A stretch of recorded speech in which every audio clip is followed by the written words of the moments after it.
Bismillahirrahmanirrahim. Alhamdulillahi Rabbil Alamin. Wa salatu wa salamu ala Sayyidina wa Nabiyyina Muhammad wa ala alihi tayyibin tahirin wa sahbihi al-muntajabin wa ala jami' al-anbiya illahi wal mursalin. Me emrin e Allahut, të gjithë mëshirshmit, mëshirëplotit. Falënderimet më të sinqerta janë për Allahun e madhëruar. Paqja e bekimet e Allahut qofshin mbi profetin Muhammed, mbi familjen e tij të pastër, mbi shokët e tij të zgjedhur dhe mbi të gjithë të dërguarit e profetët e Allahut. Të dashur vëllezër dhe motra, ju përshëndes me përshëndetjen e bukur islame. Assalamu alaikum wa rahmatullahi wa barakatuh. Paqja, bekimet, mirësi dhe mëshira e Allahut qofshin mbi ju. Në ajetin 219 të surës Bekare, Allahu i madhuruar thot: Bismillahirrahmanirrahim. Yas'alunaka 'anil khamri wal maisar. Qul fihima ithmun kabirun wa manafi'u lin-nas wa ithmuhuma akbaru min naf'ihima. Të pyesin për alkoolin dhe bigjozin. Thuaj, në to ka mëkat të madh, edhe disa dobi për njerëzit, por mëkati i tyre është më i madh se dobia. Në vazhdim e rubrikës ti pyet Kurani përgjigjet. Për sot do t'i përgjigjemi pyetjes përse Kurani e ndalon bigjozin. Të dashur vëllezër dhe motra, Islami ka përcaktuar një rrugë për njeriu në jetesën e tij. Dhe ajo është rruga e punës dhe e fitimit të lejuar, halal. Islami ka nxitur tregtinë dhe punën deri në atë mas sa që është transmetuar se profeti i dashur, profeti Muhammed sallallahu alaihi wa alihi, ka puthur dorën e një punëtori dhe e ka konsideruar atë dorë si më të dashur tek Allahu. Një prej fenomeneve shkatërruese dhe një nga mëkatet e mëdha në kohën e sotme është bërë shumë i përhapur dhe ai është bigjozi, i cili gjendet në forma të ndryshme si baste sportive, lojra fati, kazino, loto, e të tjera. Shumë njerëz e shohin bigjozin si argëtim të padëmshëm, ndërsa disa të tjerë e shohin si rrugë të shpejtë për pasuri dhe për të pasuruar. Po Kurani çfarë thot për bigjozin? Përse e ndalon Kurani bigjozin? Kushdo që i lexon me përqendrim ajetet e Kuranit që flasin për bigjozin, do të shohë se Kurani e ndalon rreptësisht bigjozin.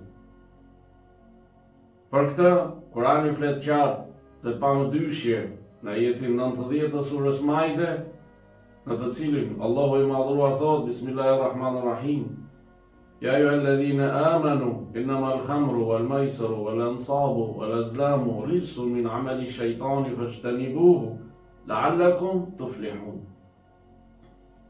O ju që keni besuar, alkooli, bigjozi, idhuj dhe shigjetat e fatit janë vepra të ndyta prej veprave të shejtanit, prandaj largohuni prej tyre që të shpëtoni.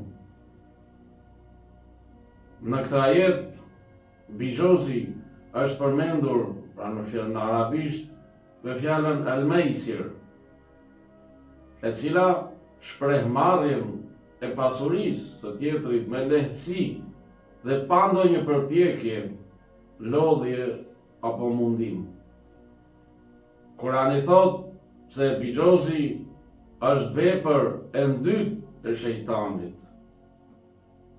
Dhe këtu lind pyetja pra, pse Kurani e ndalon bigjozin? Kurani i shenjtë ka ardhur për edukimin e njeriut dhe për mbrojtjen e tij. Çdo gjë që e dëmton njeriu, Kurani e ka ndaluar përdorimin e saj. Kurani i Shenjtë nuk flet vetëm për ndalimin e bigjozit, por flet edhe për arsyet e ndalimit të tij. Në ajetin 91 të surës Maide thuhet: Bismillahirrahmanirrahim.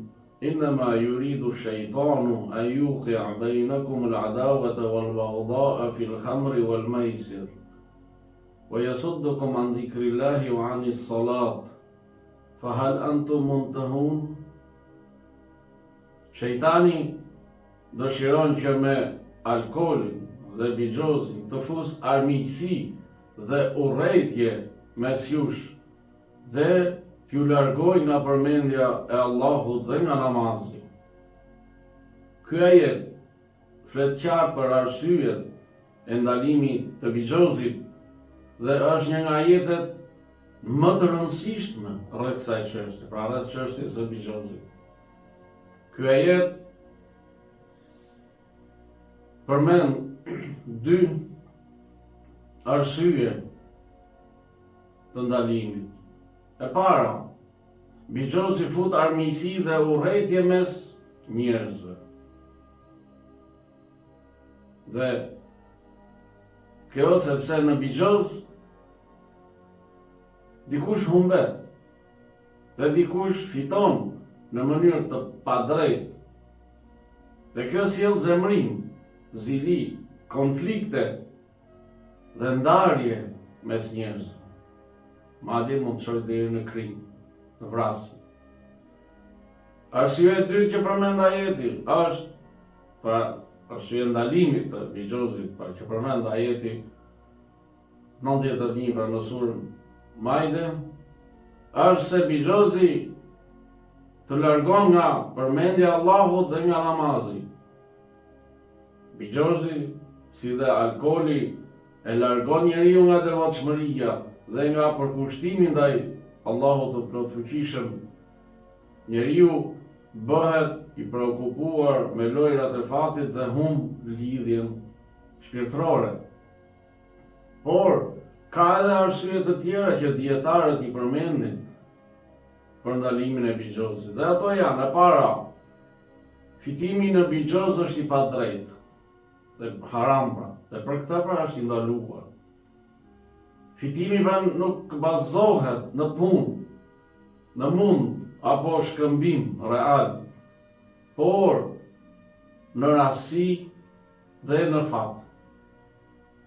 Islami lejon fitimin vetëm me punë të ndershme dhe me marrëveshje të qarta dhe reale. Arsyeja e dytë që përmendin dietarët është se bigjozi nxit varësi dhe shkatërrim personal dhe familjar. Shumë njerëz për shkak të bigjozit zhyten në borxhe, humbin pasurinë dhe dëmtojnë jetën personale dhe familjare. Arsyeja e tretë që përmenden dietarët për ndalimin e bigjozit është se bigjozi dëmton shoqërinë. Shpesh bigjozi çon në krime, gënjeshtra, manipulime, kështu që ai është shkak i përhapjes së krimeve, të kaosit dhe të pasigurisë në shoqëri. Dhe arsyeja e katërt që përmendin dietarët për ndalimin e bigjozit është se bigjozi zbeh përgjegjësinë morale. Kjo do të thotë se bigjozi e mëson njeriu të mbështetet te rastësia, te fati dhe jo te përpjekja dhe përkushtimi. Kurani i Shenjtë e paraqet bigjozin si një mashtrim, ku përfitimi i vogël fsheh dëmin e madh. Në ajetin 219 të surës Bekara, Allahu i madhëruar thotë: të pyesin ty për alkoolin dhe bigjozin, thuaj, në to ka mëkat të madh dhe disa dobi për njerëzit, por mëkati i tyre është më i madh se dobia. Ky ajet përmban një mesazh shumë të rëndësishëm, mjaft edukues në lidhje me alkoolin dhe bigjozin. Edhe nëse alkooli dhe bigjozi kanë ndonjë dobi të kufizuar, dëmet dhe mëkatet që sjellen ato janë shumë më të mëdha. Prandaj duhen shmangur, sepse alkooli turbullon mendjen, sjell mëkate, prish moralin dhe shëndetin. Kurse bigjozi sjell urrëtie, shkatërrim ekonomik, humbje kohe, varësi, padrejtësi dhe shkatëron familjen. Ky ajet i begat jep një mesazh të qartë dhe të matur se edhe nëse një gjë duket e dobishme, nëse ajo sjell më shumë dëm dhe mëkate, nuk është e pranueshme, pra është e ndaluar. Ky është një mësim i rëndësishëm në fe dhe në jetë.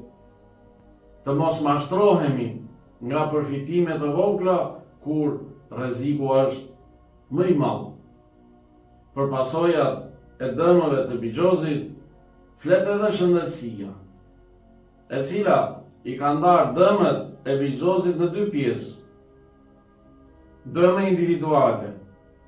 Shkenca e mjekësisë thotë se bigjozi sjell çrregullime mendore dhe psikiatrike, si ankth, depresion, sjell rritje të rrezikut për vetvrasje dhe sjell probleme në lidhje me gjumin, si dhe sjell edhe stres kronik. Pasojat, pjesa e dytë e pasojave janë dëme shoqërore dhe familjare, pra sipas shkencës së mjekësisë. Bigjozi sjell tensione dhe konflikte në marrëdhëniet familjare dhe shoqërore, sjell humbje financiare që çon në varfëri ose në mosmbulimin e shpenzimeve esenciale të jetës në familje. Sjell ndikim negativ tek fëmijët dhe tek të afërmit. Organizata botërore e shëndetësisë e trajton bigjozin si një çështje serioze shëndetësore publike, jo thjesht si zakon i lirë i lojrave. Të dashur vëllezër dhe motra, nëse bëjmë para të krahasim mes arsyeve dhe dëmeve që përmend Kurani dhe atyre që përmend edhe shkenca, do të shohim se janë një. Kurani nuk është kundër shkencës, nuk është kundër mjekësisë, përkundrazi. Prandaj, çdo ditë ku shkenca e mjekësisë zbulon diçka të re, dhe në pahë vërtetësia dhe madhështia e Kuranit të shenjtë. Besimtari nuk kërkon pasuri me rrugë të shkurtëra dhe të ndaluara. Ai e di se furnizimi, rrezku është nga Allahu, jo nga fati, jo nga basti, jo nga bigjozi, jo nga loto, jo nga rasia. Besimtari punon, duron dhe mbështetet në Allahun fuqiplot. Bazuar në dëmet e shumta shkatërruese që sjell bigjozi, siç i përmendëm më lart, mësojmë pra se Kurani e ndalon bigjozin sepse shkatërron individin, prish familjen, dëmton shoqërinë dhe e largon njeriu nga Allahu. Për hap urrëtie, për hap armiqësi në mesin e njerëzve. Prandaj, mesazhi kuranor është i qartë. Shpëtimi nuk është në fat, por në bindje ndaj Allahut. Pasuria e vërtetë është ajo që fitohet me halal dhe me bereqet, dhe jo ajo që fitohet me haram. Sa bukur na porosit Allahu i madhruar në ajetin 31 të surës Nisa, ku thot: Bismillahirrahmanirrahim, in tajtanibu kaba'ira ma tanhuna anhu nukaffir ankum sayyi'atikum wa nudkhilkum mudkhalan karima. Në qoftë se ju u shmangeni gjunahe të mëdha që ju janë ndaluar, ne do t'ju falim gabimet tuaj të vogla dhe do t'ju shpijem në vende të nderuara. Mesazhi i këtij ajeti të begat është shumë i qartë dhe shpresdhënës. Allahu e lidh faljen e gabimeve të vogla me përpjekjen serioze të njeriu për t'u larguar nga gjunahet e mëdha. Gjunahet e mëdha, ndër të cilët është edhe bigjozi, janë vijat e kuqe që shkatrojnë besimin, moralin dhe shoqërinë. Kur njeriu i shmanget me vetdije dhe vendosmëri këtyre gjunaheve, Allahu me mëshirën e tij ja fal gabimet e vogla që janë pjesë e dobësisë njerëzore dhe i premton njeriu nderim dhe shpëtim në jetën tjetër. Kush i shmanget gjunaheve të mëdha, Allahu ja mbulon dobësitë e vogla dhe e nderon me falje dhe shpëtim. Të dashur vëllezër dhe motra, Islami kërkon përgjegjësi morale, përpjekje për të mos rënë në mëkate shkatërruese dhe besim në mëshirën e Allahut. Islami dëshiron lumturinë e njeriu në këtë jetë dhe në jetën tjetër. Ai e ndalon rrethësisht çdo gjë që e shkatërron njeriu, familjen dhe shoqërinë. Qofshi për atyre që qëndrojnë larg gjunaheve të mëdha. Allahu i udhëzoft të gjithë ata që janë të varur nga fenomeni shkatërrues i bizozit. Allahu i fal, i mëshirov dhe i udhëzoft në rrugën e drejtë. Allahu i ruajt ju dhe familjet tuaja kudo që t'jeni. Assalamu alaikum wa rahmatullahi wa barakatuh. Paqja, bekimet, mirësitë dhe mëshira Allahut qofshin mbi ju.